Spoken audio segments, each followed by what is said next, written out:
إن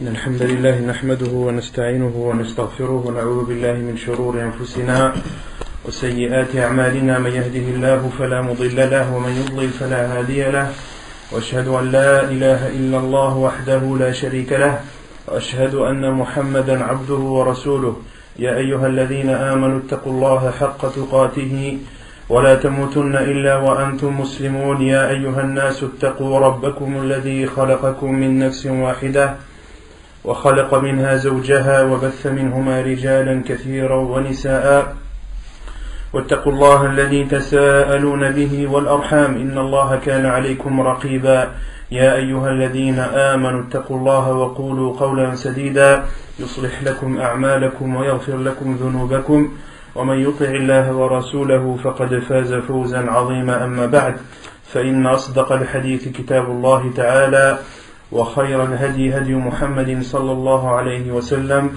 وشر الأمور محدثاتها وكل محدثة بدعة وكل بدعة ضلالة وكل ضلالة في النار أما بعد. Donc nous continuons notre explication du livre Al-Wajiz fi fiqh as-sunnah wal kitab al-aziz. Nous avions entamé il y a 2 semaines le chapitre des conditions de la prière. On avait cité jusqu'à présent 5 conditions de la prière, 5 parmi 6. Donc les conditions de la prière sont au nombre de 6. On en a déjà énuméré et expliqué 5. Qui peut me les citer? Les 5 premières. Non. La première c'est al-ilm bi dukhul al-waqt, la connaissance de l'heure, de l'entrée de l'heure. La deuxième c'est at-taharatu min al-hadathayn. At-taharatu min al-hadathayn, c'est-à-dire la purification des 2 états d'impureté, le petit et le grand. Troisième. La troisième c'est la purification de la vie, de l'endroit où on prie et du corps. Non. La troisième condition, c'est la purification du corps, des vêtements et de l'endroit où l'on prie. Tout cela doit être pur.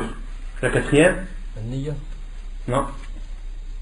C'est pas ce qu'on a cité jusqu'à présent. Istiqbal al-qibla, c'est la 5e. Istiqbal al-qibla, donc c'est de se diriger vers la direction de la Mecque. Ça c'est la 5e condition. Et la 4e? Non. Satru al-awra. De couvrir sa awra, de couvrir les parties à cacher. Et la semaine dernière, on avait fini de parler de satr al-awra, de cacher les parties. On avait parlé de la awra, de la femme dans la prière. Qu'est-ce que la femme devait couvrir durant sa prière? Qu'est-ce qu'on avait dit à ce sujet? Qui peut me répondre? Khalid? Non.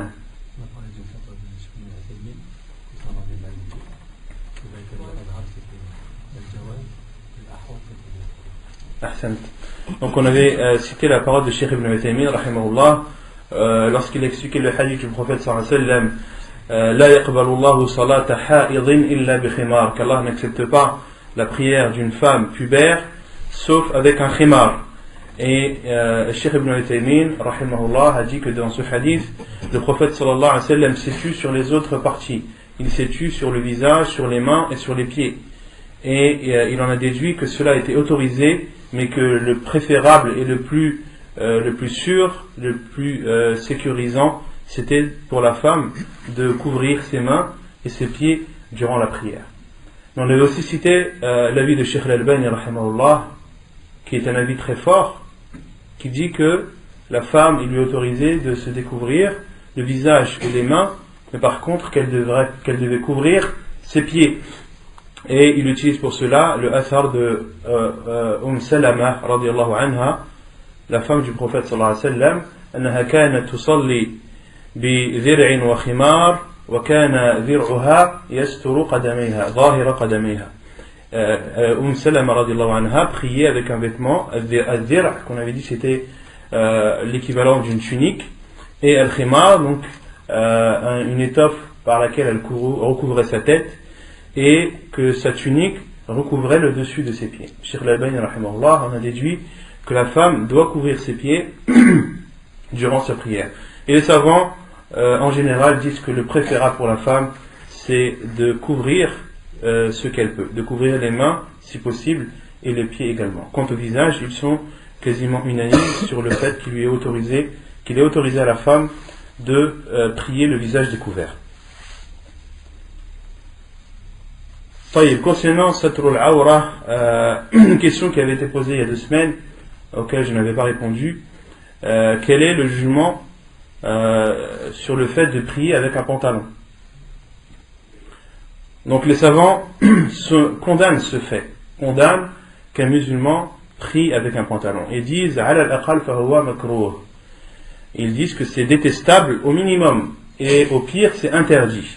C'est comme Cheikh Al-Albani le dit, karahat at-tahrim, que c'est détestable, mais que cet état, le fait il est détestable et approche l'interdiction. Pourquoi? Car le musulman qui prie avec un pantalon, ces parties, on voit leur forme, on voit les formes de la partie. Un homme qui fait un sujoud, on va voir apparaître les formes de son postérieur et d'entre ses jambes, etc., etc. Et cela n'est pas approprié pour le musulman. Au contraire, lorsqu'il prie devant Allah subhanahu wa ta'ala, lorsqu'il s'apprête à faire sa prière, il doit être le plus présentable et le plus pudique possible. Or, de prier avec un pantalon, sauf si c'est un pantalon large bien sûr, comme les pantalons, ce qui est connu sous le nom des pantalons turcs, qui sont extrêmement larges et qui, quelle que soit la posture de la personne, ne laissent pas apparaître les formes de la aura. Donc hormis ces pantalons très larges, il n'est pas permis aux musulmans de prier avec un pantalon. Il doit prendre une étoffe, un bout de tissu ou un qamis, mettre un qamis pour couvrir ses parties, ou à défaut de prendre un tissu et en faire un izar, en faire couvrir la partie basse de son corps. Ça c'est le minimum que doit faire le musulman. Et alhamdoulilah, dans toutes les mosquées maintenant, vous trouvez toujours des promos qui sont accrochés au mur et qui sont entre guillemets en libre service. Donc à notre époque, sauf dans des cas bien définis, la personne n'est pas excusée de prier avec un pantalon.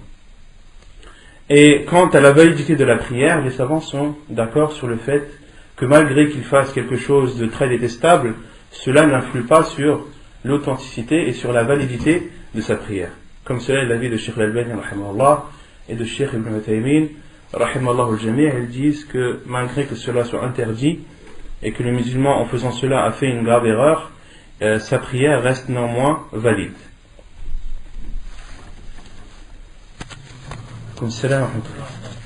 Et la 5e condition de la prière, c'est istiqbal al-qibla, de se diriger vers la qibla. On avait parlé de ce sujet la semaine dernière. Quelle est la preuve dans le Coran qu'il est obligatoire de se diriger vers la qibla? Non.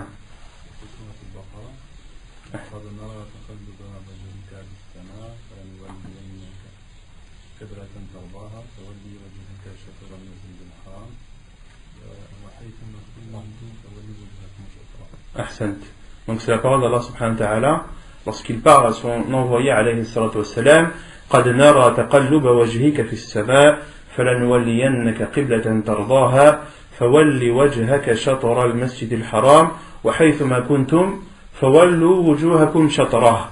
Donc Allah subhanahu wa ta'ala parle à son envoyé, il lui dit: nous voyons tes détournements, le fait que tu regardes à droite et à gauche et que tu regardes le ciel.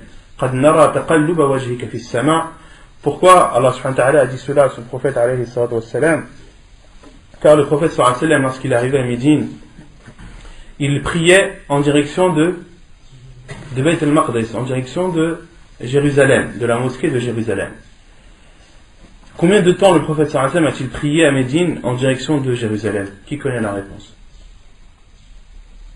Les savants disent que le prophète alayhi salatu wassalam a prié 1 an et 7 mois. Autrement dit 19 mois. D'autres savants ont dit 1 an et 4 mois. À la kulli hal, plus de 1 an et à peu près 1 an et demi. Donc le prophète alayhi salam a prié une longue période en se dirigeant vers Bayt al-Maqdis, vers la mosquée de Jérusalem. Et ce fait le prophète sallallahu alayhi wa sallam n'était pas apaisé sur le fait de prier en direction de Bayt al-Maqdis. Et il regardait souvent le ciel, à droite, à gauche. Et Allah subhanahu wa ta'ala, dans ce verset, a dit « قَدْ نَرَى تَقَلُّبَ وَجْهِكَ فِي السَّمَاءِ » Nous voyons ta tête tournée vers le ciel. Et les savants ont déduit de ce verset, et parmi eux Ibn al-Qayyim, rahimahullah, qu'Allah subhanahu wa ta'ala est au-dessus de son trône. Car il dit قَدْ نَرَى تَقَلُّبَ وَجْهِكَ فِي السَّمَاءِ Nous voyons ta tête tournée vers le ciel. Et c'est Allah subhanahu wa ta'ala qui dit cela. Et les savants ont dit que ce verset est une preuve qu'Allah subhanahu wa ta'ala est au-dessus de toutes ses créatures. Et ensuite Allah subhanahu wa ta'ala lui a dit فَوَلِّ وَجْهَكَ شَطْرَ الْمَسْجِدِ الْحَرَامِ Et dirige ton visage vers la direction de la mosquée sacrée de la Mecque. وَحَيْثُمَا كُنْتُمْ فَوَلُّوا وُجُوهَكُمْ شَطْرَهُ Et où que vous soyez, tournez-vous vers cette direction, c'est-à-dire la direction de la Mecque. Non. Et les savants, comme Ibn Uthaymin, rahimahullah, disent que le prophète, alayhi salatu wassalam, lorsqu'il était à la Mecque, il ne se dirigeait pas vers Bayt al-Maqdis, il se dirigeait vers la Kaaba. Et lorsque le prophète, alayhi salatu wassalam, est parti à Médine, il a vu les Juifs prier en direction de Bayt al-Maqdis. C'est pour cela qu'il a prié dans cette direction, en attendant la révélation d'Allah Azza wa Jalla. Et c'est l'avis le plus fort, c'est que le prophète sallallahu alayhi wa sallam, lorsqu'il était à la Mecque, il ne priait pas en direction de Bayt al-Maqdis. Et c'est ce qu'a soutenu Cheikh l'Islam Ibn Taymiyyah rahimahullah dans son livre Al-Fatawa. Il dit que le prophète alayhi sallam, lorsqu'il priait à la Mecque, il priait en direction de la Kaaba. Et que c'était la sunna de tous les envoyés, de tous les prophètes et envoyés, ils se dirigeaient tous vers la direction de la Mecque lorsqu'ils faisaient leur prière. Et le fait de se diriger vers la direction de Jérusalem, Cheikh l'Islam Ibn Taymiyyah rahimahullah dit وَهَذَا مِنْ تَحْرِيفِ الْيَهُودِ que cela fait partie des falsifications des Juifs, que les Juifs ont falsifié leur texte et au lieu de se diriger vers la Mecque, ils se sont dirigés vers Bayt al-Maqdis. Et cela est connu du peuple juif qu'il modifie les textes divins, et entre autres la Torah. Et Cheikh l'Islam Ibn Taymiyyah a soutenu cela en apportant les preuves, bien évidemment. Taïb. Les savants donnent des précisions lorsqu'ils parlent de se diriger vers la Qibla. Ils disent qu'une personne qui est en face de la Kaaba, il doit se diriger en face. Il doit prier avec la Kaaba en face de lui. Elle ne doit pas être décalée. Elle doit être absolument en face de lui, lorsqu'il la voit.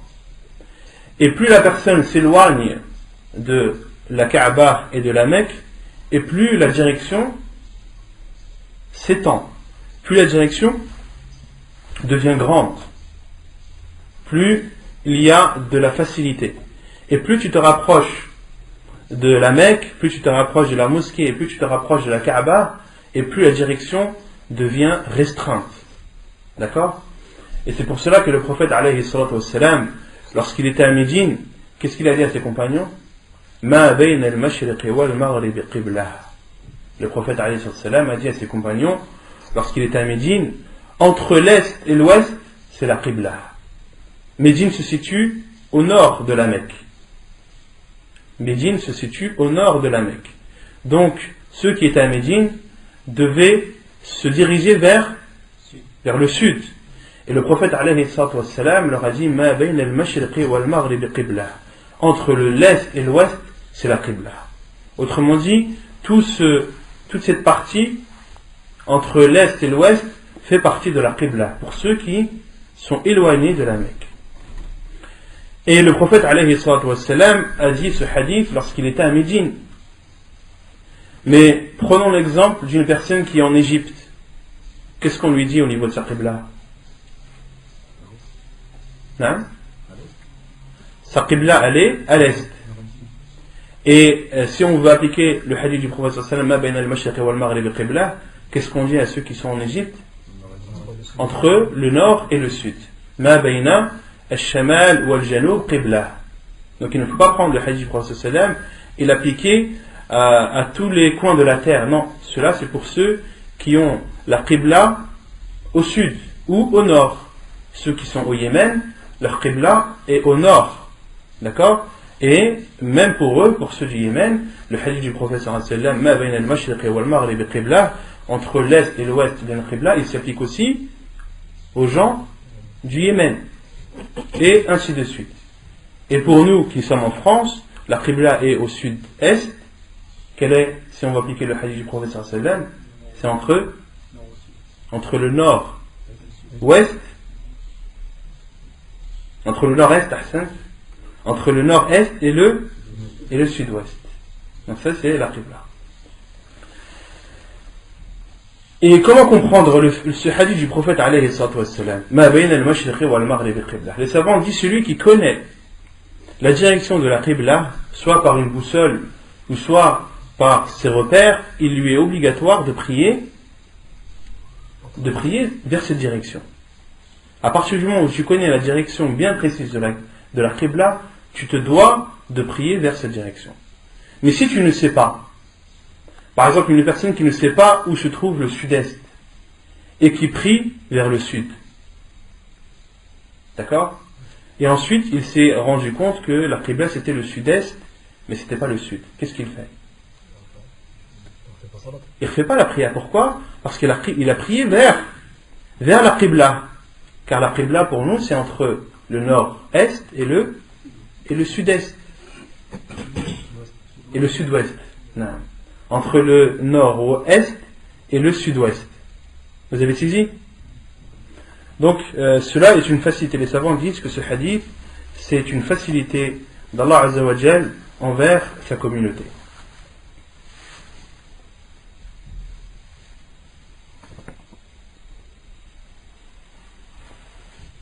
Et Cheikh Al-Albani rahimahullah, il y a quelques questions qui lui ont été posées qui sont importantes que je vais vous dire.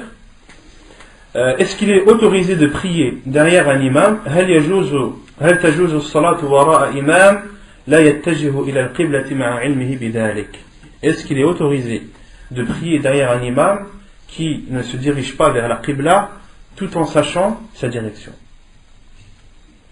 Et Cheikh Al-Albani rahimahullah a répondu par le hadith du prophète sallallahu alayhi wa sallam, ma bayna al-mashriq wal maghrib qibla, hadha al-hadith fi man la yara al-Ka'bah fatakfi al-jiha. Le prophète sallallahu alayhi wa sallam a dit entre l'est et l'ouest c'est une qibla, c'est la qibla. Ce hadith concerne ceux qui ne voient pas la Kaaba. La direction suffit.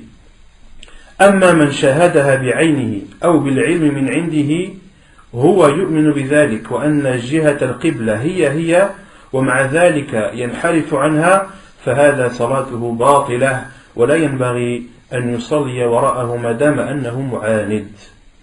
Et quant à celui qui voit la Kaaba ou quant à celui qui connaît la direction et qui croit que c'est bel et bien la vraie direction et malgré cela s'en détourne, sa prière est annulée, sa prière est nulle, elle n'est pas valide. Et il n'est pas permis de prier derrière cet imam tant qu'il est dans cet état d'ostentation.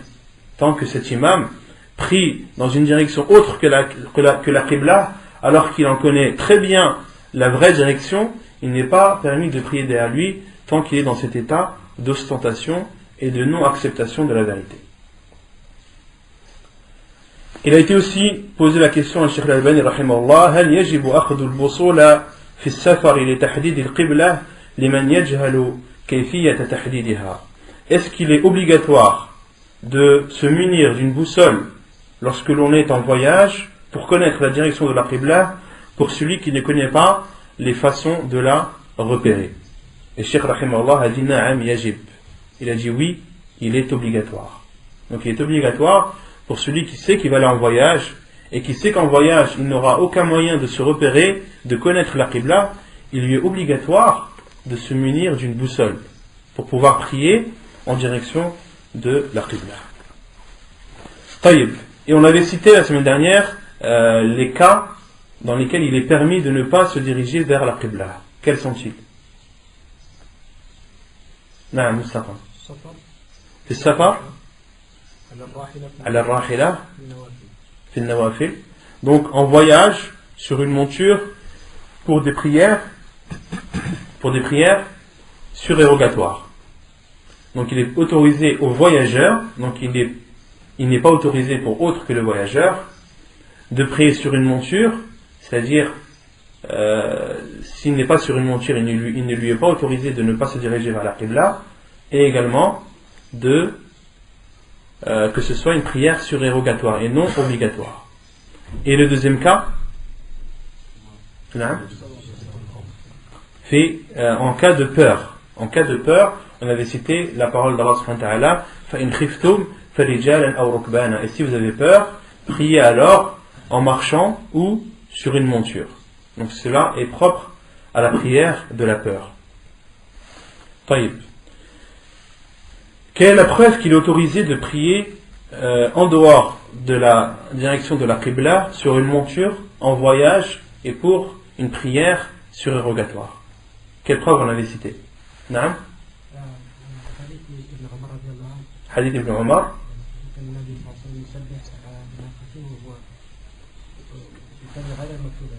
نعم. كان النبي صلى الله عليه وسلم, que le prophète صلى الله عليه وسلم faisait la subha, faisait النافلة. On avait dit que subha c'était النافلة. كان يسبح على راحلته قبل أي وجه توجه, et quelle que soit la direction que prenait cette monture. وكان يوتر عليها, et le prophète صلى الله عليه وسلم faisait également al-witr par-dessus. Et ensuite Ibn Umar radiallahu anhu a dit غير أنه كان لا يصلي المكتوبة, sauf qu'il ne priait pas les prières obligatoires. Donc les savants ont dit que celui qui veut faire comme cela, il doit être voyageur, il doit prier sur une monture et il doit faire une prière surérogatoire.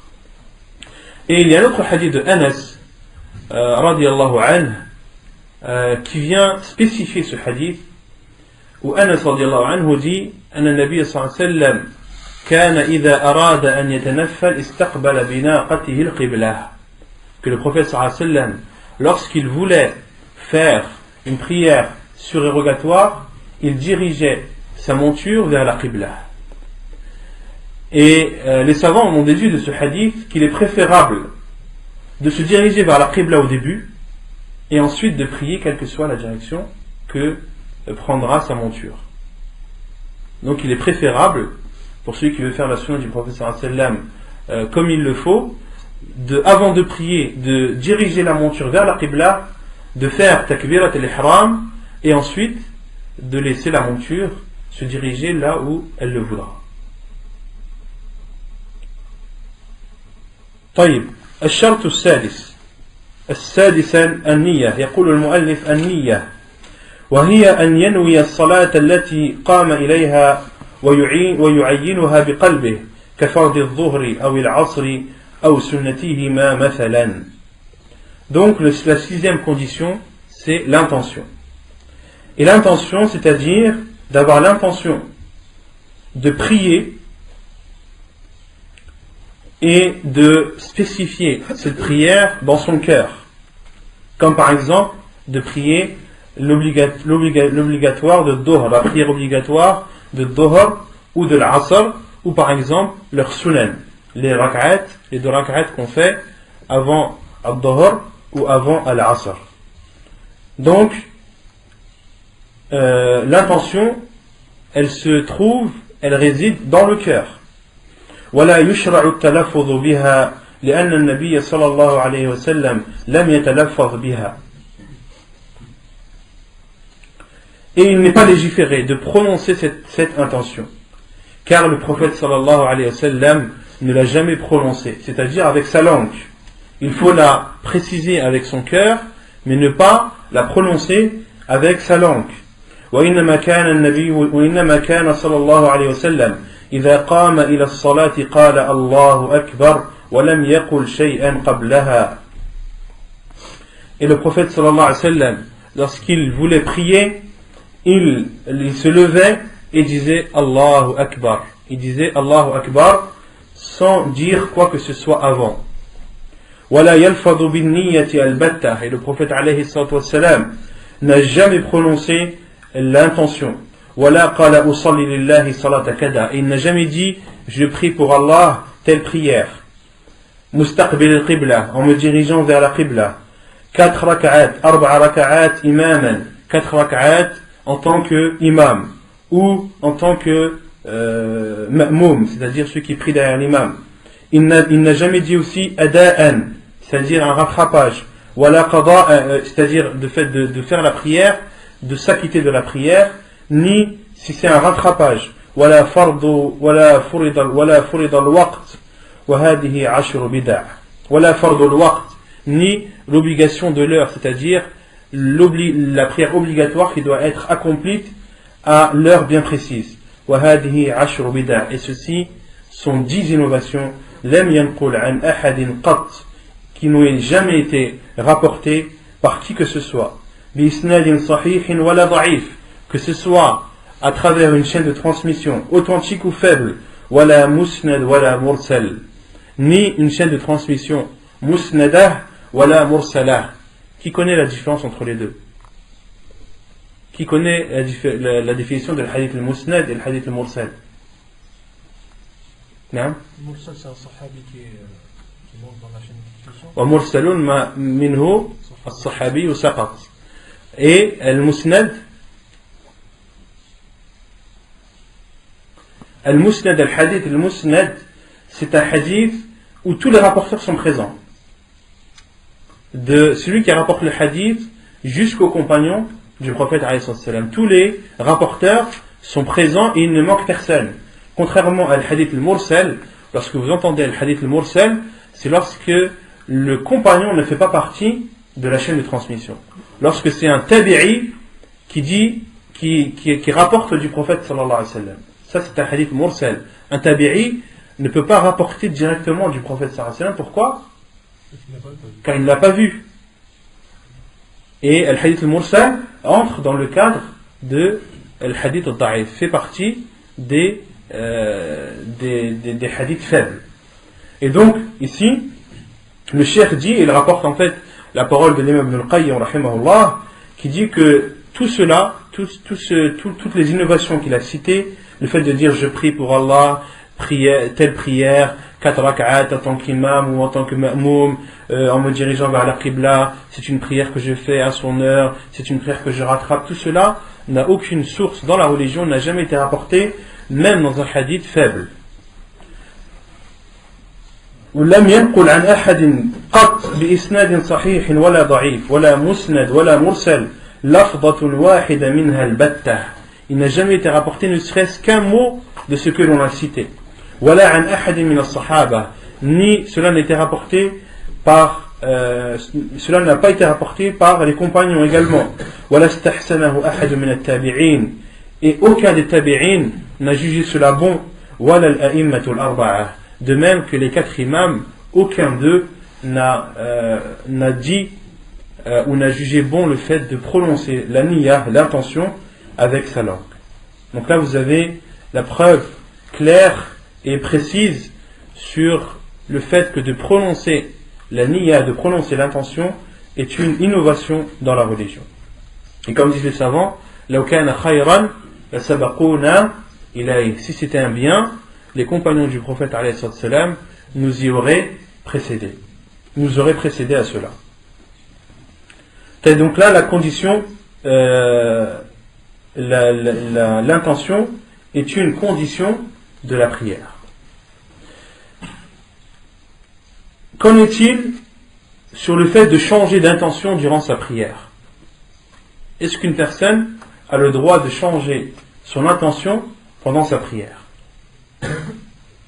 Qui connaît la réponse? Non. Non, mutlaqan? Non, non toujours, ou il y a des cas où on peut?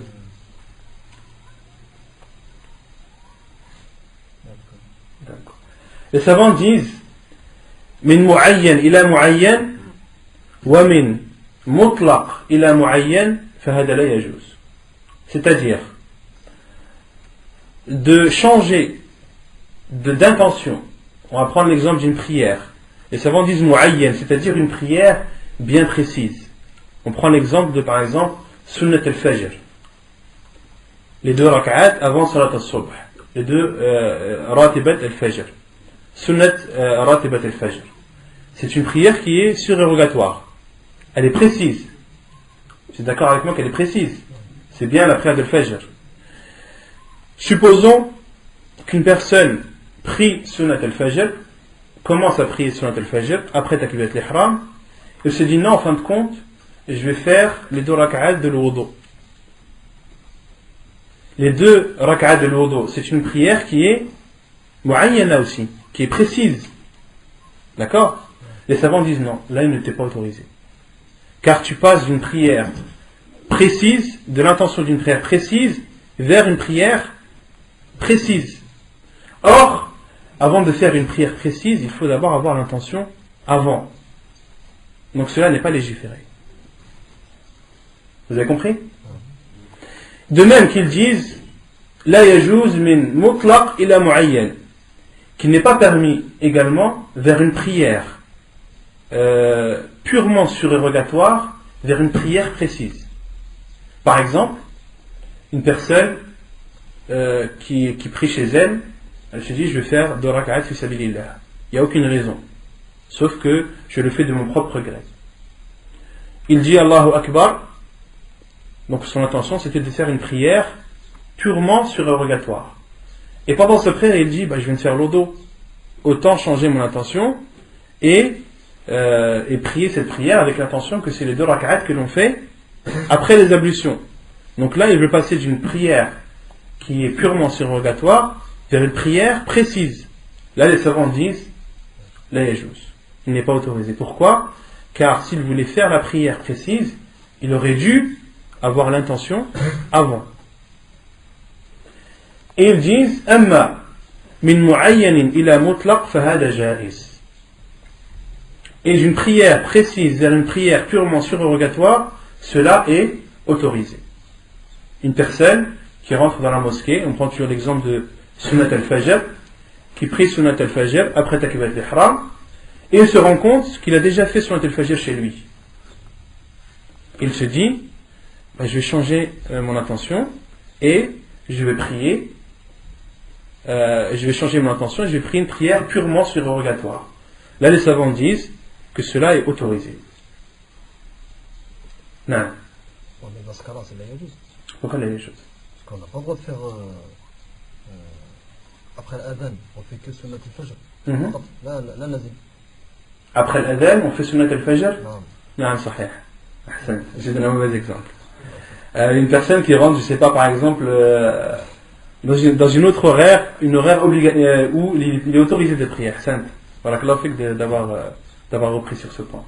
Donc, ce qu'il faut retenir, c'est d'une prière précise vers une prière précise, cela est interdit. D'une prière purement surérogatoire vers une prière précise, cela est interdit. Et d'une prière précise vers une prière purement surérogatoire, cela est autorisé. Quant à celui, par exemple, qui prie Salat al-Fajr, la prière obligatoire de Fajr ou de Subh, on avait dit que les 2 appellations étaient valides. Et pendant sa prière, il se rend compte qu'il avait déjà fait al-Fajr, il a déjà fait sa prière. Qu'est-ce qu'il fait? Non? Là, c'est une prière précise. Il met en surérogatoire. Les savants disent il n'y a pas besoin de mettre en surérogatoire. Pourquoi? Car elle passe automatiquement en surérogatoire. Car le prophète alayhi salam a interdit de faire une prière obligatoire 2 fois par jour. Il a interdit pour le musulman de faire la prière de Subh 2 fois ou de faire le Maghrib 2 fois. Les prières obligatoires ne se font qu'une seule fois dans la journée.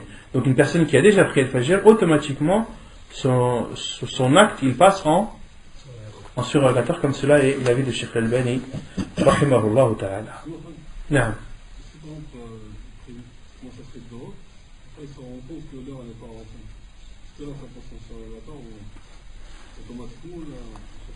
Allahu a'lam. Allahu a'lam. Est-ce que ça rentre aussi dans le cas d'une mu'ayyin et mutlaq? Ça rentre de min mu'ayyin et la mutlaq. min mu'ayyan ila mutlaq, si il peut faire ça, non. Il peut faire ça. Mais sur l'exemple de l'fajr qu'il a déjà fait, les savants disent en fait que cela est autorisé de changer d'intention, mais que c'est inutile parce que l'intention est automatiquement changée.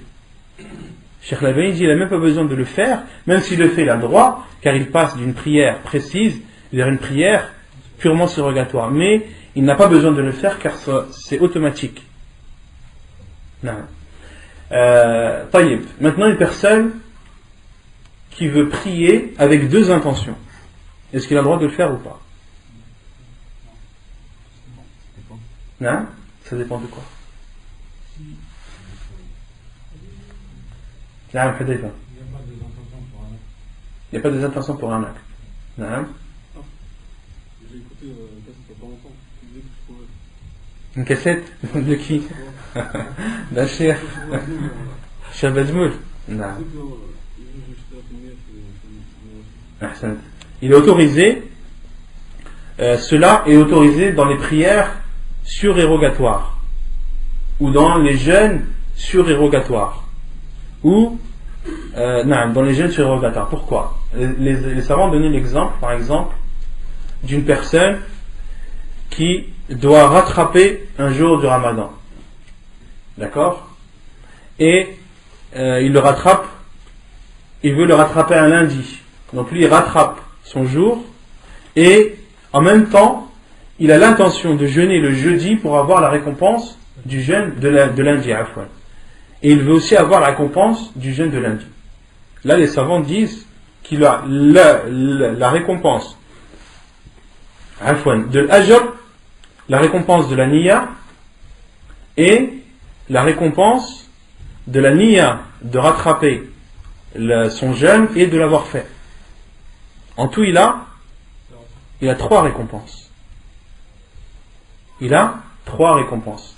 Et ils utilisent le hadith où le hadith Qudsi où Allah subhanahu wa ta'ala dit et wa idha hamma 'abdi bi hasanatin wa lam ya'malha kutibat lahu hasana. Et si mon serviteur a l'intention de faire une bonne action sans la faire, il lui est comptabilisé une bonne action. Ils utilisent ce hadith Qudsi authentique pour prouver qu'il est autorisé de faire un acte avec deux intentions, à condition que ce soit deux actes surérogatoires ou bien un acte surérogatoire et un acte obligatoire, mais pas deux actes obligatoires. Tu ne peux pas, par exemple, faire la prière de Dhuhr et dire, par exemple, si tu es voyageur, je vais faire 2 rak'at et je vais faire l'intention de Dhuhr et de la Asr. Là on lui dit stop, c'est interdit. Pourquoi? Car tu veux rassembler l'intention de deux choses obligatoires, cela n'est pas autorisé. Non. Par exemple, c'est Yom Jumu'ah, on a déjà là-bas, est-ce qu'on peut faire Yom Jumu'ah avec une seule fois? Non. Pour celui qui est en Janaba le vendredi, est-ce qu'il lui suffit de faire un lavage avec les deux intentions, l'intention de la Janaba et l'intention du lavage de vendredi, ou est-ce qu'il doit faire deux lavages? On avait déjà parlé de ce sujet, et on avait dit tout dépend de l'avis que tu as pris concernant le lavage du vendredi. Car on avait vu que la plupart des savants ont dit que le lavage du vendredi était préférable et non obligatoire. Mais que l'avis le plus sûr, bi'idhnillah, c'est que le lavage du vendredi est obligatoire. Donc si tu considères que le lavage est surérogatoire, tu peux faire un lavage avec deux intentions, car tu auras l'intention de Janaba qui est obligatoire et l'intention du vendredi qui est surérogatoire, si tu considères que c'est surérogatoire.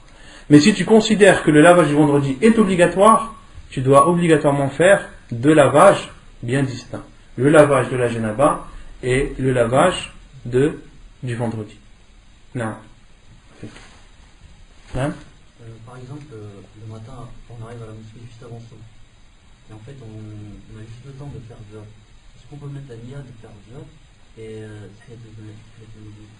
Non. Les savants disent qu'une personne qui rentre, comme le dit Cheikh Ibn Uthaymin et beaucoup d'autres, une personne qui rentre par exemple à la mosquée et qui a fait ses ablutions.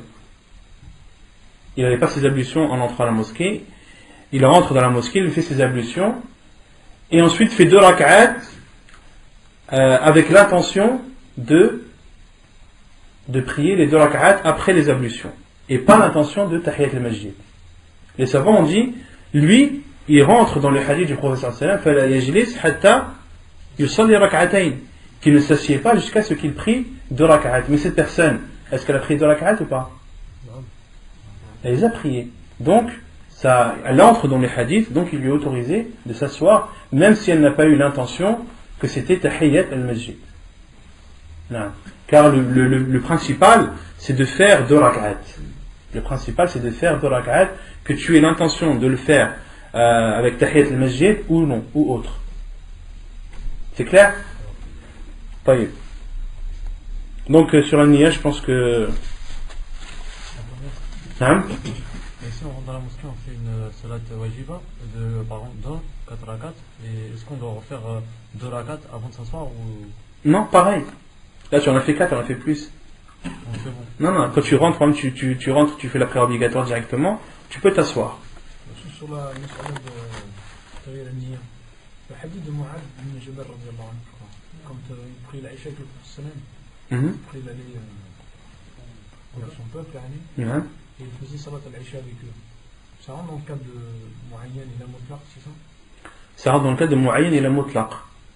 Non, parce que Mu'adh bin Jabal radiyallahu anhu, il priait derrière le prophète alayhi salam la prière obligatoire. Et ensuite il allait vers son peuple et faisait une prière qui pour lui était surérogatoire. Mais là, c'est pas, l'attention n'a pas changé pendant la prière. Là, ce sont 2 prières bien distinctes. Là, on parle de changer d'intention pendant la prière. Asna as-salat. J'ai une question après. Pour celui qui est en safar, tout à l'heure je lui ai dit pour celui qui est en safar, il y a juste de prier sur Rahila quand c'est salat sunnah. Mais si par exemple il n'est pas en safar, parce que là il parle que quand il est en safar. Ouais, on a dit s'il n'est pas en safar, il ne lui est pas autorisé. Ah ouais, je sais pas. S'il est en safar, il ne lui est pas autorisé de prier en dehors de la qibla. On a bien dit que c'est la personne qui est en voyage. Il est autorisé de prier assis une prière surérogatoire. Quand tu n'es pas en voyage, mais tu dois te diriger vers la qibla. Et quand tu es en voyage, il t'est autorisé de prier nafila sur ta monture et de ne pas te diriger vers la qibla. Plus de questions? Hein? Comment tu disais vous pouvez prier au moment où tu as peur? On pouvait marcher et prier en même temps. La peur, on avait parlé de la prière de la peur dans le hadith Jibril. La prière de la peur, ça peut être la prière pendant le combat. Ou ça peut être la prière en cas de peur. Si par exemple tu as peur pour ta vie, que tu es poursuivi par quelqu'un ou par quelque chose, dans ce cas-là, il t'est autorisé de prier dans l'état où tu es. Et de prier quelle que soit la direction où tu te trouves. C'est pour ça qu'Allah a dit prier en marchant ou sur une monture. Et en marchant, il faut comprendre que tu n'as pas à faire sujoud. Tu fais l'ima. Non. Les savants disent que tu fais l'ima, que tu fais des mouvements de la tête. Question. Parce qu'on parlait de comment reconnaître la qibla, la direction de la qibla. Ça, ouais. Mais ça, moi personnellement, je connais pas. Je connais pas, on avait parlé de ça la semaine dernière. Qui peut lui répondre? De comment retrouver la qibla? Il y a combien de moyens pour retrouver la qibla? Il y en a 3. On avait dit il y avait le soleil, la lune et les étoiles. Le soleil, on avait dit qu'il se levait à l'est, se couchait à l'ouest. Donc on en déduisait le nord et le sud. Donc on en déduisait la qibla en fonction de l'endroit où se trouve la personne. Et on avait dit qu'il fallait faire attention car selon les saisons, le soleil ne se lève pas exactement à l'est, mais il tend plus vers le sud. Quant à la lune, on avait dit que la lune c'était pareil que le soleil, que la lune se lève à l'est et se couche à l'ouest. Et pour les étoiles, qu'est-ce qu'on avait dit? Le but c'était de trouver l'étoile polaire, car elle se trouve au nord. Elle se trouve sur le pôle nord. Et l'étoile polaire, c'est une étoile qui est quasiment fixe. Elle ne bouge pas dans le ciel. Contrairement aux autres étoiles, elle bouge. Comme la lune, comme le soleil, il se lève à l'est et se couche à l'ouest. C'est pareil pour les étoiles. Les étoiles, elles sont en mouvement dans le ciel, elles ne sont pas stables. Hormis l'étoile polaire. Pourquoi? Car elle est au pôle Nord. Et elle se déplace, mais très très lentement, et c'est quasiment invisible à l'œil nu. C'est quasiment invisible à l'œil nu. Et si elle se déplace, ce sera dans des milliers d'années. Donc l'étoile polaire, si tu la trouves, tu vas trouver le nord. Et si tu as trouvé le nord, tu vas trouver le sud, l'est et l'ouest, et tu peux en déduire la direction de la Qibla en fonction du pays et de l'endroit où tu es. Et comment reconnaître l'étoile polaire? Comment la connaître? Comment la repérer? J'ai repéré la grande ours. Et dans la grande ours, voir les deux étoiles qui sont en bas, les plus illuminées, et ensuite suivre le trait de ces deux étoiles et de multiplier la distance par 5, et ensuite on arrive sur l'étoile polaire. Et l'étoile polaire, pour être sûr que c'est bien celle-ci, c'est la dernière étoile de la petite ours. Donc on avait dit la grande ours c'était comme une grande casserole, et donc ça fait comme ça, un trait comme ça, avec un rectangle qui est oblique comme ça. Donc les deux étoiles les plus illuminées ce sont celles-ci, et on va calculer 5 fois cette distance. Et on arrive sur l'étoile polaire, et l'étoile polaire c'est la dernière de la petite ours. L'étoile polaire c'est la dernière de la petite ours, et dès que tu as trouvé cette étoile, tu as trouvé le nord, et donc tu peux en déduire la direction de la Qibla. طيب يقول المؤلف, donc là on va passer sur dans le chapitre de la description de la prière. Sifatu Salah. Non. Là, le Malik, il a ramené 6 choses. Voilà. Et Mohamed Abdelham, il a ramené 3 pendant Shurut. Il a ramené lesquels? L'islam, l'Iraq et le Non. Non, ça c'est des shurut dans tout. C'est les 3 conditions. Les savants disent qu'il y a encore 3 autres conditions pour la prière. C'est d'être musulman, et d'être saint d'esprit, de ne pas être majnoun, et d'être baligh, et d'être pubère. Baligh, quoi, ils ne disent pas dans le shurut. Non. Et c'est à partir de ce moment où la prière elle est obligatoire. At-tamyiz. Non. Donc ça c'est des conditions qui sont valables dans tous les actes. Un acte ne peut pas être accepté, une adoration ne peut pas être acceptée par exemple par une personne non musulmane. Donc ça c'est des conditions qui sont toujours présentes, mais là lorsqu'on parle de la prière en l'occurrence, on cite les 6, car ce sont les 6 qui sont directement en rapport avec la prière. طيب يقول المؤلف صفة الصلاة, la description de la prière. Il a mis en annotation ملخصة من كتاب صفة الصلاة صفة صلاة النبي صلى الله عليه وسلم للألباني. Il dit que c'est un résumé qu'il a fait de la description de la prière du prophète صلى الله عليه وسلم, du livre intitulé La description de la prière du prophète alayhi salam du Cheikh Al-Albani rahimahullah. Et c'est un livre que je conseille à tout le monde d'avoir. Alhamdulillah, il a été traduit en français dans sa totalité. Vous verrez 2 traductions, une qui est interdite et l'autre qui est autorisée, une qui a les droits d'auteur et de traduction et l'autre qui ne l'a pas. Donc celle qui l'a, c'est l'édition de Al-Ma'arif. L'édition de Al-Ma'arif, c'est la seule qui a les droits de traduction. Toutes les autres ne l'ont pas. Donc si vous voulez acheter ce livre, demandez l'édition qui a les droits d'auteur et de traduction. طيب يقول المؤلف كان رسول الله صلى الله عليه وسلم إذا قام إلى الصلاة استقبل الكعبة قائما قريبا من السترة وكان صلى الله عليه وسلم يقول إنما الأعمال بالنيات وإنما لكل امرئ ما نوى. Le prophète صلى الله عليه وسلم, lorsqu'il se levait pour prier, il se dirigeait vers la Qibla en se positionnant debout et en se rapprochant de sa sutra. Et la sutra, c'est l'obstacle que doit mettre le prière en face de lui pour éviter à quiconque ou à quoi que ce soit de passer entre lui et cette sutra, de ne pas couper sa prière. Et les savants disent que, certains savants disent que la sutra est obligatoire, d'autres disent qu'elle est surérogatoire, mais l'avis le plus sûr, Inch'Allah, c'est que la sutra est obligatoire. Que la sutra est obligatoire, et on verra les détails de tout cela par la suite, Inch'Allah. Donc, si tu veux prier, pense à mettre quelque chose devant toi, pense à mettre un obstacle, et ne laisse personne passer entre toi et cet obstacle.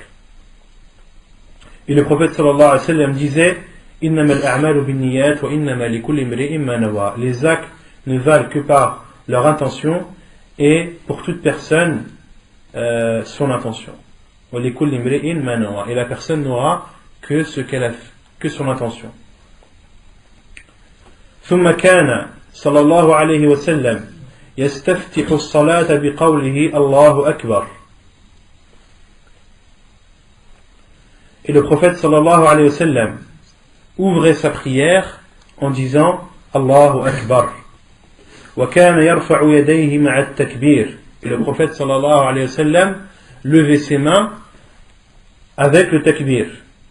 Donc là, la description que va donner l'auteur, c'est une description qu'on va essayer de citer sans rentrer dans les détails, sans expliquer toutes les possibilités et toutes les sunnas en rapport avec cette prière, car cela, Inch'Allah, on l'expliquera par la suite. Là, on fait une brève description de la prière, et ensuite, par la suite, Inch'Allah, on donnera plus de détails.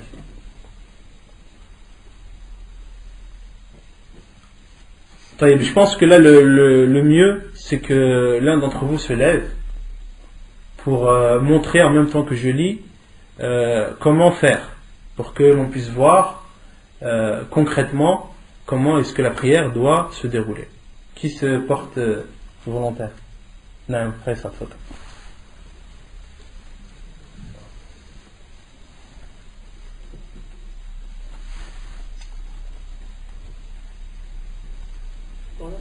Je crois que le mieux c'est que tu te mettes là pour que tout le monde te voit. Le but c'est qu'on voit. Et ça c'est une sunna du prophète alayhi salam, car le prophète sallallahu alayhi wa sallam enseignait à ses compagnons radiyallahu anhum la prière sur le minbar. Et le prophète sallallahu alayhi wa sallam faisait sa prière, la vraie prière. Une fois le prophète sallallahu alayhi wa sallam a prié sur le minbar, est monté sur le minbar, a fait ruku' sur le minbar, et lorsqu'il a voulu faire la prosternation, il est descendu, a fait sa prosternation, puis remonté et a fait sa prière, ainsi de suite. Et les compagnons ont dit que le prophète sallallahu alayhi wa sallam a fait cela pour enseigner à sa communauté comment faire la prière. Donc l'auteur a dit que le prophète sallallahu alayhi wa sallam commençait sa prière en disant, donc en se dirigeant vers la Qibla, en mettant une sutra devant soi, et de dire Allahu Akbar, et de lever les mains au moment du takbir. Mieux c'est que tu te mets en face pour que tout le monde te voit. La sutra, prends la sutra, prends la bouteille.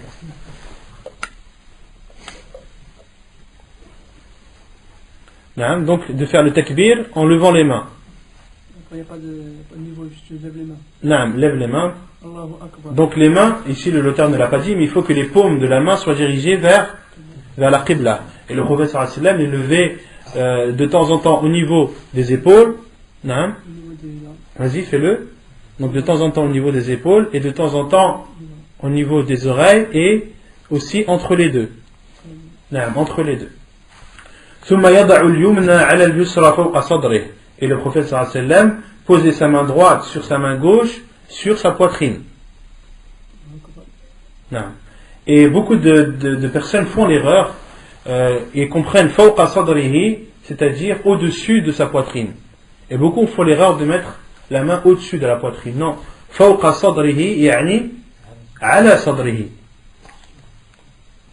Thumma yarmi bi basarihi nahwa al-ard. Puis le prophète sallallahu alayhi wa sallam regardait et jetait le regard par terre. ثم يستفتح القراءة بأدعية كثيرة متنوعة يحمد الله تعالى فيها ويمجده ويثني عليه. Et le prophète sallallahu alayhi wa sallam commençait sa prière en récitant des invocations qui étaient diverses et qui étaient multiples et diverses, qui étaient nombreuses et diversifiées, où le prophète sallallahu alayhi wa sallam remerciait Allah subhanahu wa ta'ala, faisait ses éloges. Parmi ces invocations, na'am,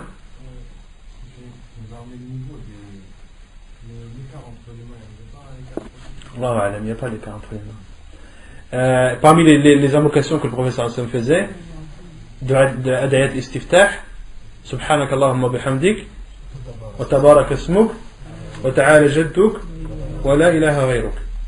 Le Cheikh Al-Albani rahimahullah, dans son livre Sifat al-Salat, a ramené une douzaine d'invocations que le prophète sallallahu alayhi wa sallam disait avant de commencer la lecture de l'Fatiha, après Takbirat l'Ihram et après la lecture de l'Fatiha. Et les savants disent que cette diversité, le musulman doit la faire revivre.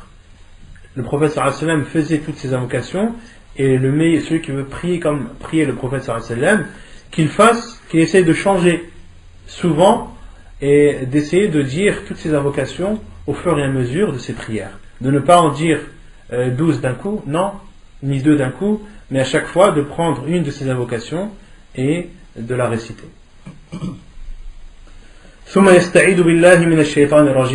Puis il demandait la protection d'Allah contre le diable, et il disait A'udhu billahi minash shaytanir rajim, ou dans une autre version A'udhu billahi minash shaytanir rajim min hamzihi wa nafthihi wa nafthihi. ثم يقرأ بسم الله الرحمن الرحيم ولا يجهر بها. Puis le prophète alayhi salatu wassalam récitait la basmala, disait Bismillah ar-Rahman ar-Rahim, wala yajharu biha, et ne la disait pas à voix haute. Le prophète sallallahu alayhi wa sallam la disait à voix basse, comme les compagnons ont rapporté cela du prophète sallallahu alayhi wa sallam, de Abu Bakr et de Omar, en disant qu'ils ne faisaient pas al-jahar bil basmala. Et ceci, que ce soit dans une prière à voix haute, comme pour une prière à voix basse. Non, il y a aussi celle-là. A'udhu billahi as-sami' al-alim minash shaytanir rajim.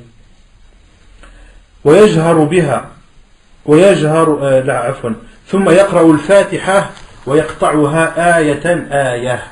Et le prophète sallallahu alayhi wa sallam lisait al-Fatiha et la lisait verset par verset. C'était ainsi était la lecture du prophète alayhi sallam.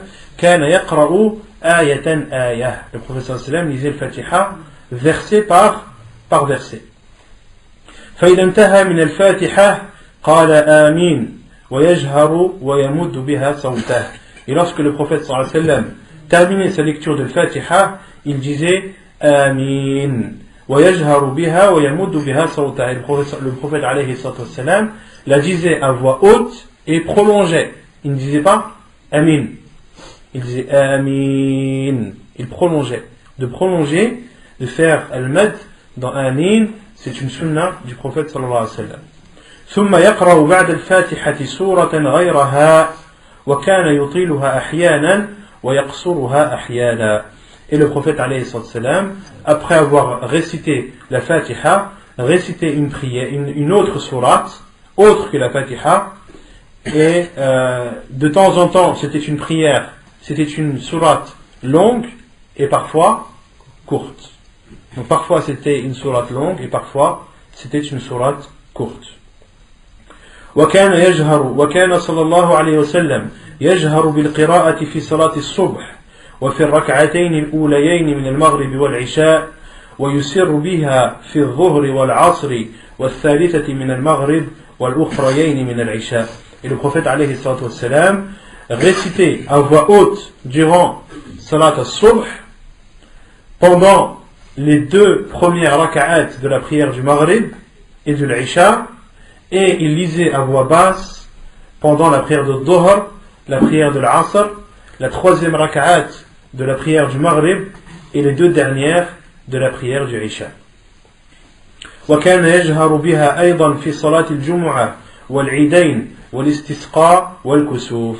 Et le prophète alayhi salam lisait à voix haute également pendant la prière de Jumu'ah, pendant la prière des 2 fêtes, pendant la prière de la pluie et pendant la prière de l'éclipse. Donc la prière de l'Jumu'ah, de l'Eid, du vendredi, des deux fêtes de la pluie et de l'éclipse, on les décrira Inch'Allah par la suite.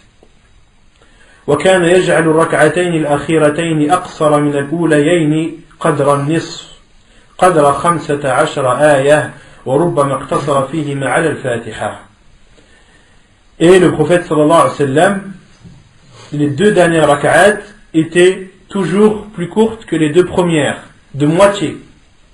En général, c'était de moitié, le temps de lire une quinzaine de versets. Donc le temps, la durée des deux dernières rak'at est toujours plus courte que la durée des deux premières, de moitié en général, ou le temps de lire 15 versets. وَرُبَّمَا اقْتَصَرَ عَلَى الْفَاتِحَةِ. Et de temps en temps, le prophète sallallahu alayhi wa sallam se contentait de réciter uniquement Al-Fatiha durant les deux dernières rak'at des prières, que ce soit la prière de Dhuhr, de l'Asr ou de l'Isha. ثم كان صلى الله عليه وسلم إذا فرغ من القراءة سكت سكتة. Puis, quand le prophète sallallahu alayhi wa sallam avait terminé sa lecture, il faisait un silence. Il observait un petit silence. ثم رفع يديه وكبر وركع.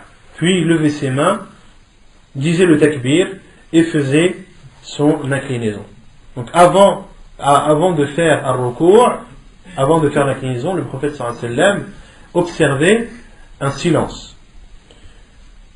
وكان يضع كفيه على ركبتيه ويفرج بين أصابعه ويمكن يديه من ركبتيه كأنه قابض عليهما. Donc, lorsque le prophète sallallahu alayhi wa sallam faisait ce petit silence, après avoir terminé sa lecture, il levait ses mains. كان يرفع يديه وكبر وركع. Il levait ses mains, disait le takbir et faisait l'inclinaison. Allahu Akbar. Non. طيب وكان reste en temps de recours. وكان يضع كفيه على ركبتيه. Il posait ses mains sur ses genoux.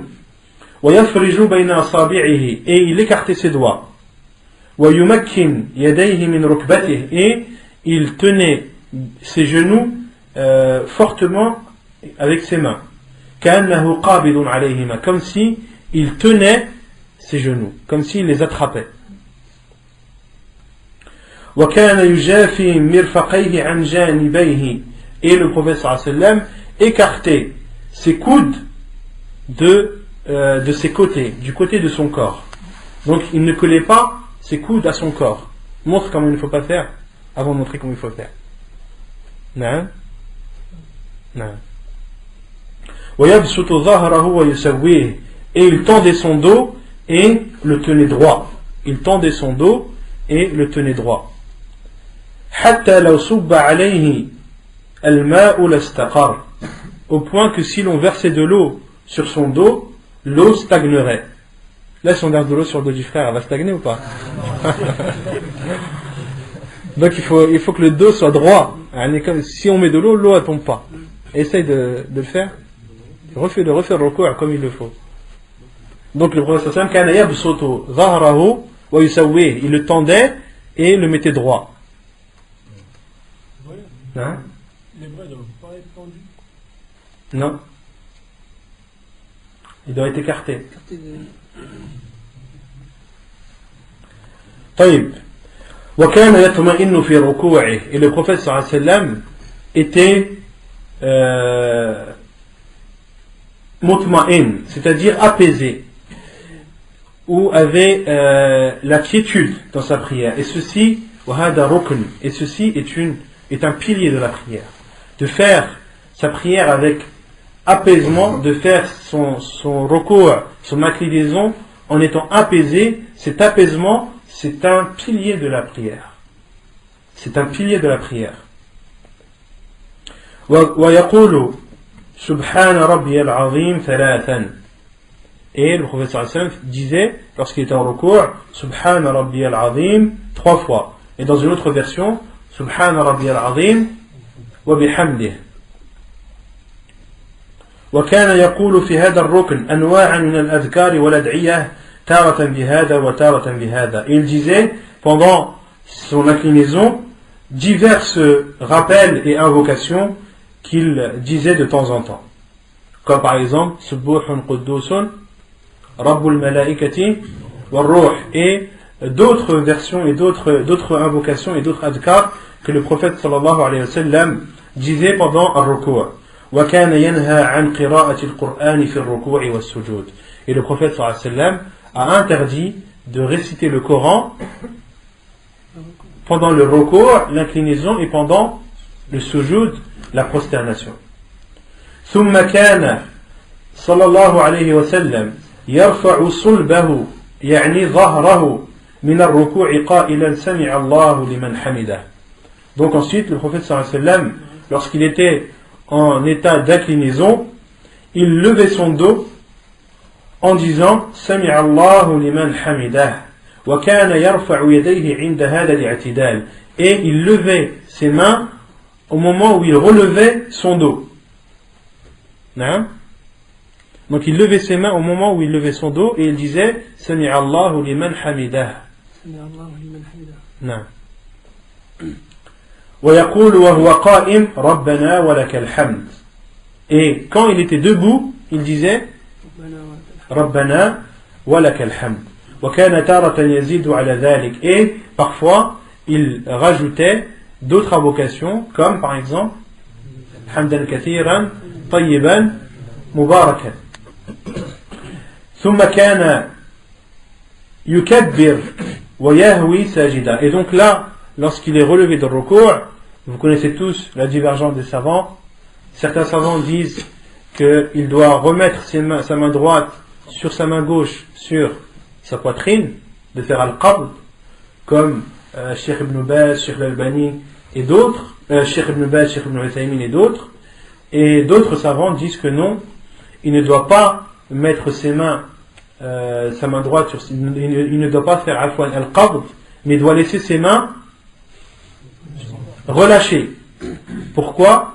Car il n'a pas été rapporté que le prophète sallallahu alayhi wa sallam a posé sa main droite sur sa main gauche sur sa poitrine. Les compagnons du prophète alayhi sallam ont décrit chaque fait et geste du prophète sallallahu alayhi wa sallam et n'ont jamais parlé du fait que le prophète sallallahu alayhi wa sallam posait sa main droite sur sa main gauche sur sa poitrine. Or, la posture d'un être humain à l'état normal, c'est les mains relâchées. Ça, c'est l'avis de Cheikh Al-Albani rahimahullah. Et l'avis des autres, comme Cheikh Ibn Baz, ils disent que il y a un hadith du prophète sallallahu alayhi wa sallam où le prophète sallallahu alayhi wa sallam a dit que nous, les prophètes, nous avons été ordonnés de laisser pousser nos barbes et de poser nos mains droites sur notre main gauche pendant la prière. Pendant la prière. Et donc, Cheikh Ibn Baz rahimahullah, on a compris que à partir du moment où tu es debout dans la prière, tu dois faire al-qabd, car c'est la sunna des prophètes alayhimus salam. Donc ces deux avis, celui qui veut faire le premier, qu'il fasse le premier, celui qui veut faire le deuxième, qu'il fasse le deuxième. Alhamdulillah, chacun a suivi une preuve, a suivi un hadith et a suivi surtout des grands savants de notre religion. Il y en a beaucoup qui ont suivi Cheikh Al-Albani sur ce point. Allahu a'lam. Avant lui, je ne sais pas. Non. Quand tu fais la prière minuit et tu restes longtemps debout après le record, est-ce qu'il y a des invocations Après, tu peux utiliser les invocations qui sont apportées dans la sunna. Mil samawati wa mil ardi wa mil ma baynihima, etc., etc. Il y a beaucoup d'invocations qui ont été rapportées par le prophète sallallahu alayhi wa sallam durant le fait de se relever du ruku'.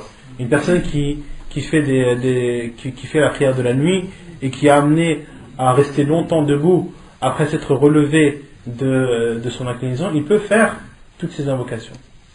Non. Wafik. Non. Quand on dit c'est Allah, on dit même quand on est vers l'imam ou parce que l'imam dit c'est Allah. Inch'Allah, ça on verra après. Est-ce que Sami Allahu liman hamidah, est-ce que la personne qui prie derrière l'imam doit le dire ou est-ce qu'elle doit dire seulement Rabbana lakal hamd. Il y a une divergence des savants, mais Inch'Allah, l'avis le plus sûr, c'est que la plupart des savants, même la majorité des savants, disent que tu dis Rabbana wa lakal hamd. Pourquoi? Car le prophète sallallahu alayhi wa sallam a dit wa idha qala sami'a Allahu liman hamidah faqulu Rabbana wa lakal hamd. Et lorsque l'imam dit Sami'a Allahu liman hamidah, dites Rabbana wa lakal hamd. Le hadith du prophète sallallahu alayhi wa sallam est clair. Et l'imam al-Shafi'i, rahimahullah, et l'a suivi après cela, Cheikh al-Albani, rahimahullah, disent que non. Tu dois dire Sami'a Allahu liman hamidah, Rabbana lakal hamd. Pourquoi? Car le prophète sallallahu alayhi wa sallam a dit Sallu kama ra'aytumuni usalli. Priez comme vous m'avez vu prier. Non. وكان تارة يزيد على ذلك ثم كان يكبر ويهوي ساجدا. Puis le prophète sallallahu alayhi wa sallam disait le takbir et faisait sa prosternation et descendait en prosternation.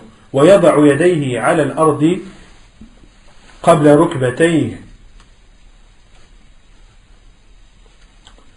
Donc ensuite le prophète sallallahu alayhi wa sallam faisait le takbir et descendait en se prosternant et posait ses mains au sol avant ses genoux. Non.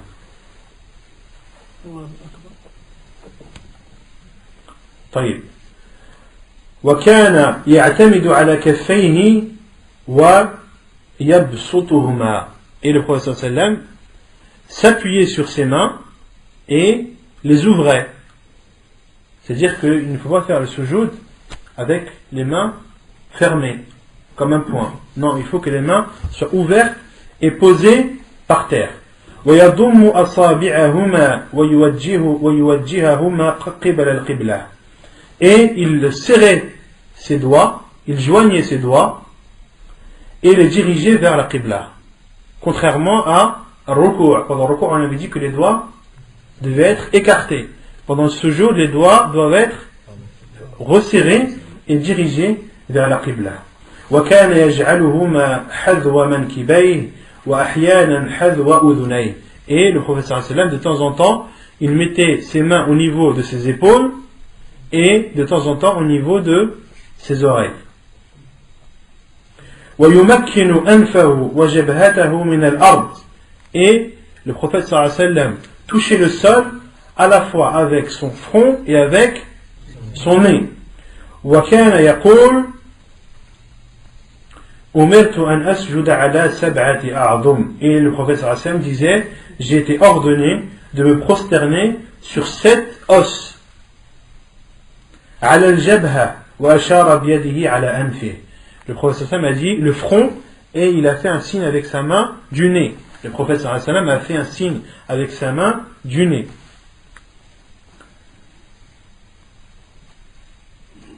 واليدين, les deux mains. Donc là, le front et le nez, ça fait 1. Les deux mains, ça fait 3. والرجلين والركبتين عفوا, les genoux. وأطراف القدمين, et le bout des pieds. Le bout des orteils عفوا. Le bout des orteils. وأطراف القدمين. وكان يقول لا صلاة لمن لا يصيب أنفه من الأرض ما يصيب الجبين أي الجبهة. Et le prophète sallallahu alayhi wa sallam disait aussi il n'y a pas de prière pour celui qui n'a pas touché la terre avec son nez comme il a touché la terre avec son front. Et les savants ont dit la salata ay la salata maqboulah.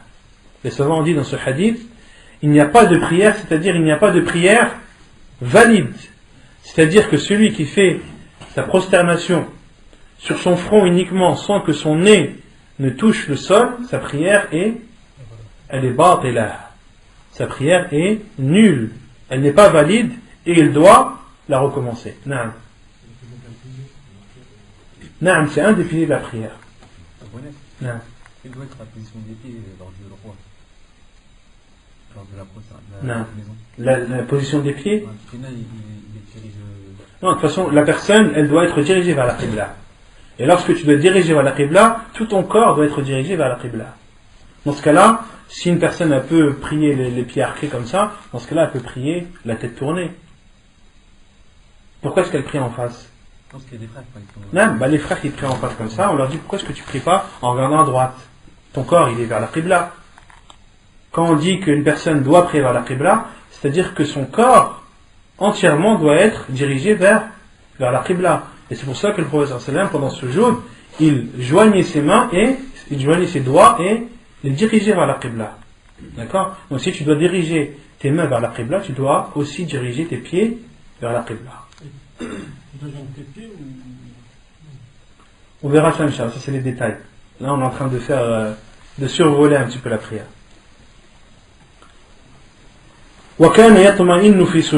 Et le prophète sallam, lorsqu'il était en état de prosternation, il devait se prosterner et était apaisé dans sa prosternation.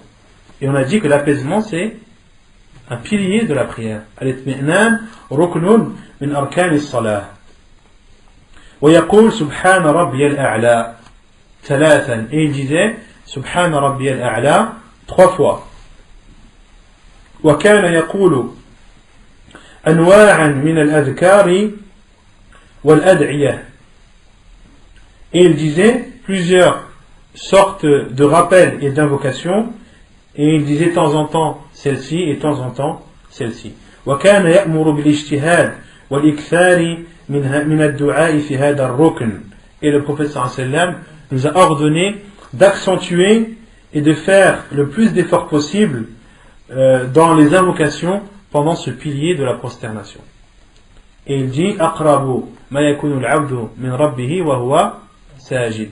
La personne est la plus proche de son Seigneur lorsqu'elle est en prosternation. ثم كان صلى الله عليه وسلم يرفع رأسه مكبرا. Et le prophète صلى الله عليه وسلم levait sa tête en disant le takbir. الله أكبر. نعم. ثم يفرش رجله اليسرى فيقعد عليها مطمئنا. Et le prophète صلى الله عليه وسلم allongeait son pied gauche et s'asseyait dessus. Il allongeait son pied gauche et s'asseyait dessus. Non. Mutma'inna, c'est-à-dire en étant apaisé, toujours. وكان ينصب رجله اليمنى ويستقبل بأصابعها القبلة.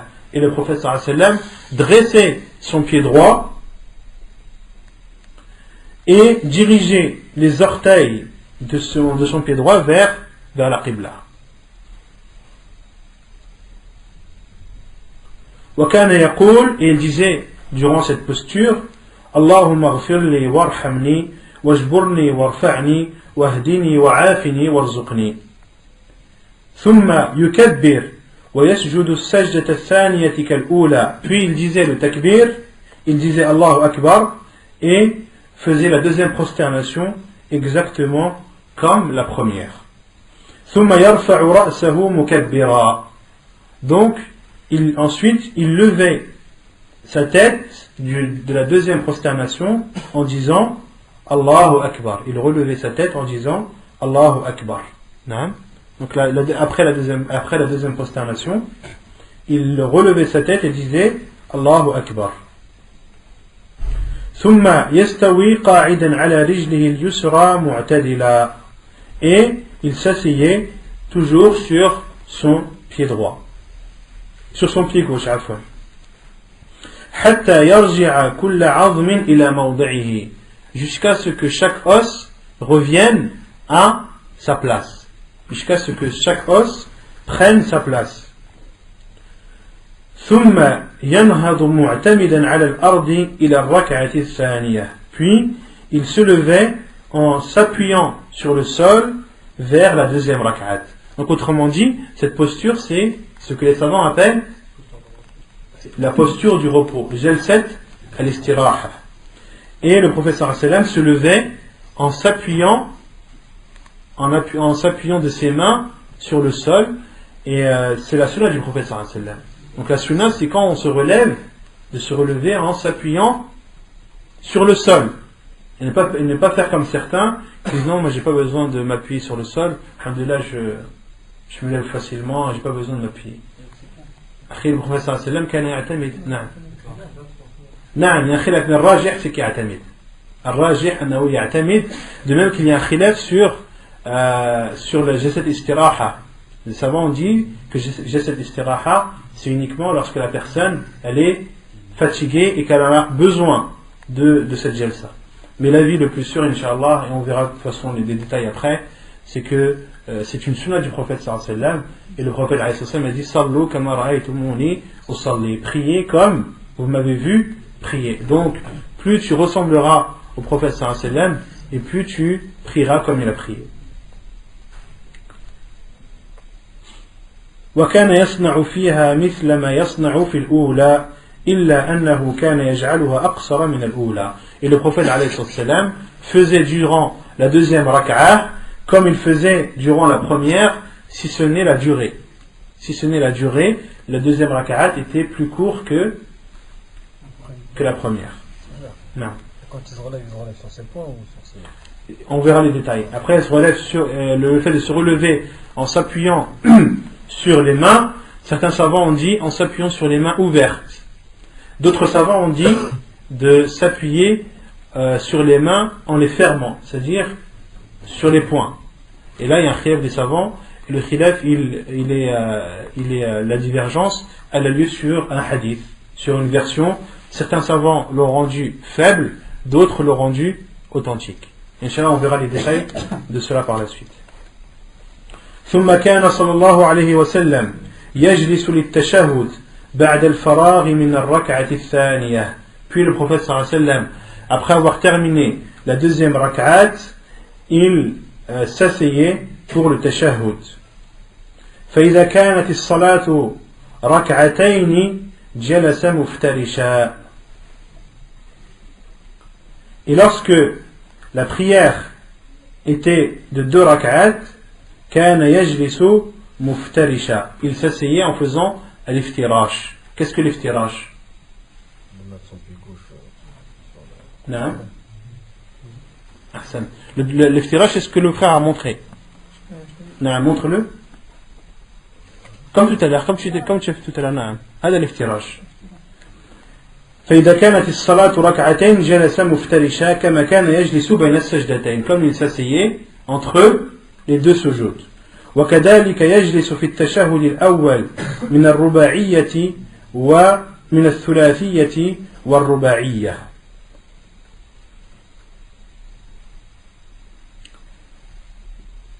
Et le prophète sallallahu alayhi wa sallam faisait de même durant le premier tashahhud des prières de 3 rak'at et de 4, comme al-Maghrib et al-Isha. وكان إذا قعد في التشهد وضع كفه اليمنى على فخذه اليمنى ووضع كفه اليسرى على فخذه اليسرى. Et le prophète sallallahu alayhi wa sallam, lorsqu'il était assis durant le tashahhud, il posait sa main droite sur sa cuisse droite, posait sa main gauche sur sa cuisse gauche, وكان يبسط اليسرى, et il ouvrait sa main gauche, ويقبض اليمنى, et fermait sa main droite. Donc il ouvrait sa main gauche et fermait sa main droite. il fermait sa main droite. ويشير بالسبابة ويرمي ببصره إليها, et il sortait son index, faisait un signe de son index, tendait son index et regardait celui-ci. Le prophète sallallahu alayhi wa sallam jetait son regard vers cet index. وكان إذا رفع أصبعه يحركها ويدعو بها. Et lorsqu'il tendait son index, il le bougeait et faisait des invocations. Et le prophète alayhi salatu wassalam disait La hiya ashaddu ala ash-shaytani min al-hadid ay al-sababa. Et le prophète sallallahu alayhi wa sallam a dit qu'elle est plus dure pour le diable que le fer, c'est-à-dire l'index. Que l'index, lorsque tu le bouges, il est plus douloureux et plus dur envers le diable qu'une barre de fer, que le fer. ثم كان صلى الله عليه وسلم يقرأ في كل ركعتين التحية. Et après chaque 2 rak'at, le prophète sallallahu alayhi wa sallam faisait التحية. وكان يصلي على نفسه. Donc التحية, c'est de dire التحية لله نعم etc. وكان يصلي على نفسه في التشهد الأول وغيره. Et le prophète sallallahu alayhi wa sallam priait sur lui-même. Le prophète sallallahu alayhi wa sallam disait Ashhadu an la ilaha illallah wa anna Muhammad rasulullah. Et il disait Allahumma salli ala Muhammad wa ala ali Muhammad kama sallayta ala Ibrahim wa ala ali Ibrahim innaka hamidun majid. Donc le prophète sallallahu alayhi wa sallam, même durant son vivant, il faisait la prière sur lui-même. Wa shara'a dhalika li ummatihi. Et il a légiféré cela à sa communauté. وكان صلى الله عليه وسلم يدعو في صلاته بأدعية متنوعة. Et le prophète صلى الله عليه وسلم faisait des invocations, et ici l'auteur parle des invocations avant le taslim, car là il parle de tashahhud. Après avoir terminé la tahiyya et de faire la prière sur le prophète sallallahu alayhi wa sallam, et l'auteur dit que le prophète sallallahu alayhi wa sallam faisait après des invocations diverses que l'on verra Inch'Allah, c'est-à-dire avant le taslim. ثم كان صلى الله عليه وسلم يسلم عن يمينه السلام عليكم ورحمة الله وعن يساره كذلك وكان أحيانا يزيد في التسليمة الأولى وبركاته. Donc le prophète صلى الله عليه وسلم, lorsqu'il faisait le taslim durant la prière, il disait en tournant sa tête à droite Assalamu alaykum wa rahmatullah, et en tournant sa tête à gauche il disait Assalamu alaykum wa rahmatullah. Il disait la même chose. Et de temps en temps il rajoutait wa barakatuhu lorsqu'il tournait à droite lors du premier taslim. Naam. Assalamu alaykum wa rahmatullah. Assalamu alaykum wa rahmatullah. Ou Assalamu alaykum wa rahmatullah wa barakatuh. Assalamu alaykum wa rahmatullah. Naam. Donc ça c'est ce que l'auteur a cité à titre d'exemple pour résumer, mais il y a deux autres façons de faire le taslim, car il y a 4 façons rapportées par le prophète sallallahu alayhi wa sallam concernant le taslim. La première, qui est la plus courante, celle que le prophète sallallahu alayhi wa sallam faisait le plus souvent, c'est de dire Assalamu alaykum wa rahmatullah à droite, Assalamu alaykum wa rahmatullah à gauche.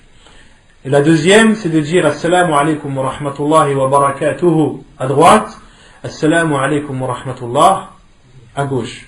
La troisième, c'est de dire Assalamu alaykum wa rahmatullah à droite et de dire Assalamu alaykum à gauche. Et la quatrième, de dire Assalamu alaykum uniquement à droite. Ce sont les 4 façons rapportées dans la sunna du prophète sallallahu alayhi wa sallam. Ainsi, naam. Pour le taslim, faut que l'index soit toujours dirigé vers la qibla ou Allahu a'lam. L'index, tu dois le bouger tant que tu fais le tashahhud et les invocations. Quand tu as fini, après théoriquement tu n'as plus à le faire. Wallahu a'lam. Non. Au niveau de la manière de bouger l'index, est-ce qu'il y a des textes qui disent comment bouger, si c'est de haut en bas, parce qu'on a des frères qui font de haut en bas. Et Cheikh Al-Albani rahimahullah dit que l'index doit être bougé de haut en bas sans ne sortir de la direction de la qibla. Car comme on l'a dit, une personne qui se dirige vers la qibla, tous ses membres doivent être dirigés vers la qibla. Donc tu ne dois pas lever ton doigt haut de telle sorte qu'il sorte de la direction de la qibla, ni trop bas vers le sol. Il doit être entre les deux et toujours dirigé vers la qibla. Quant à faire un cercle, cela n'a pas été rapporté dans la sunna du prophète sallallahu alayhi wa sallam. Si l'imam il prit dans une direction et ceux qui sont derrière ils prennent dans une autre direction. Pourquoi? Parce que Ben non. C'est pas normal. C'est pas normal que l'imam prie vers une direction et que toi tu pries vers une direction. Parce que la mosquée elle est construite dans une direction et qu'après ils ont remarqué que la direction était un peu décalée. L'imam il fait correctement après la prière, mais que les autres ils gardent la position qui avait anciennement de la mosquée. Après ces questions elles ont été posées aux savants sur les mosquées dont l'architecture n'est pas correcte au niveau de la prière. Et les savants, c'est du cas par cas. Tout dépend de l'architecture de la mosquée. Et il y a des personnes qui ont posé des questions aux savants concernant les mosquées. Si on prie de telle façon, la mosquée peut contenir par exemple 100 personnes. Mais si on se décale un petit peu de la qibla, la mosquée peut en contenir 150 ou 200. Et en fonction de la direction que tu prends, la mosquée prend plus ou moins de personnes. Et là, les savants disent que c'est du cas par cas. Et ça, c'est une question qui doit être posée à un savant en fonction de la mosquée, de l'architecture de la mosquée, en fonction des besoins. Ça peut être une darura, ça peut être une haja, et dans ce cas-là, il y a le hadith du prophète sallam qui s'applique ma bayna al-mashriqi wal-maghribi qibla. Quand il n'y a pas de raison, il n'y a pas de besoin, il n'y a pas de nécessité, la personne doit se diriger vers la qibla. Mais dans des mosquées où il y a des problèmes d'architecture et où les personnes ont besoin de prier dedans, et que parfois, dans des cas exceptionnels ou dans des cas de grande nécessité, ils ont besoin de se diriger, de se dévier un petit peu de la qibla, les savants disent que cela entre dans le hadith du prophète sallallahu alayhi wa sallam, ma bayna al-mashriqi wal-maghribi qibla. Wallahu a'lam. ونكتفي بهذا القدر وسبحانك اللهم وبحمدك اشهد ان لا اله الا انت استغفرك واتوب اليك.